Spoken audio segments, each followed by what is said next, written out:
हर हर महादेव। मार्गशीर्ष मास के कृष्ण पक्ष की एकादशी को समस्त एकादशी व्रतों की जननी माना गया है। इसी पावन तिथि पर एकादशी स्वरूपा देवी का आविर्भाव हुआ था, इसलिए ही इस एकादशी को उत्पन्ना एकादशी कहा जाता है। कहा गया है कि जिस दिन शक्ति का उद्भव हुआ था उसी दिन पापों का नाश होना निश्चित हुआ था।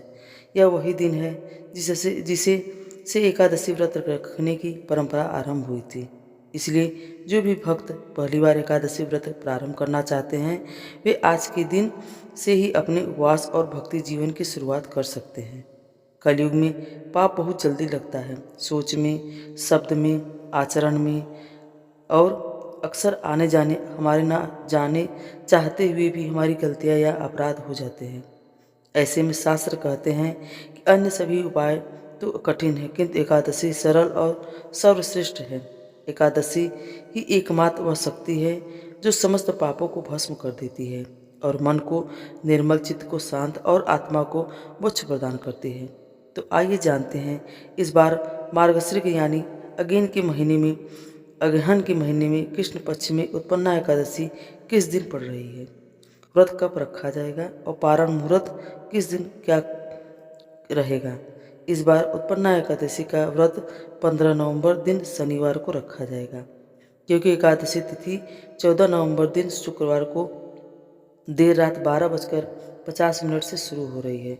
ऐसे में शनिवार को सुबह से लेकर रात तक एकादशी तिथि विद्यमान रहेगी और एकादशी तिथि का समापन होगा 16 नवंबर रविवार को सुबह 2:37 पर। इसके बाद भी द्वादशी तिथि प्रारंभ होगी। तो 10वीं तिथि के नियमों का पालन आपको शुक्रवार को करना है। शुक्रवार को तुलसी के पत्ते तोड़कर रख लेने हैं। शनिवार को एकादशी का उपवास रखना है और द्वादशी तिथि 16 नवंबर दिन रविवार को सुबह 2:38 से शुरू होगी और द्वादशी तिथि का समापन होगा 17 नवंबर दिन सोमवार को सुबह 4:47 पर।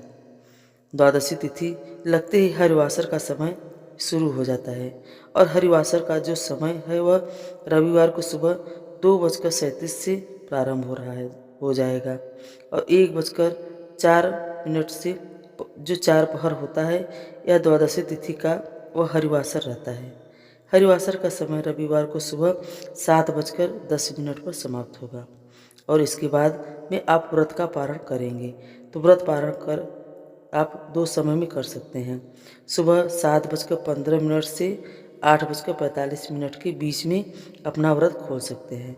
जो भक्त सुबह व्रत ना खोल पाए वो दोपहर में 1:10 से 3:18 के बीच में भी व्रत का पारण कर सकते हैं। व्रत का पारण पंचामृत या तुलसी पत्र से ही करना चाहिए। इस बार क्योंकि द्वादशी तिथि रविवार के दिन पड़ रही है और व्रत पारण करते समय तुलसी जी को जल अर्पित किया जाता है, भोग अर्पित किया जाता है, दीपक जलाया जाता है। तो क्या रविवार के दिन हम तुलसी जी को जल अर्पित कर सकते हैं? इसके अलावा एकादशी और द्वादशी तिथि को कौन कौन से शुभ योग पड़ रहे हैं, इन सब की जानकारी आपको हमारे चैनल पर अगली वीडियो में मिलेगी। अगर आपको यह जानकारी पसंद आई हो तो वीडियो को लाइक करके शेयर जरूर कीजिएगा। हर हर महादेव।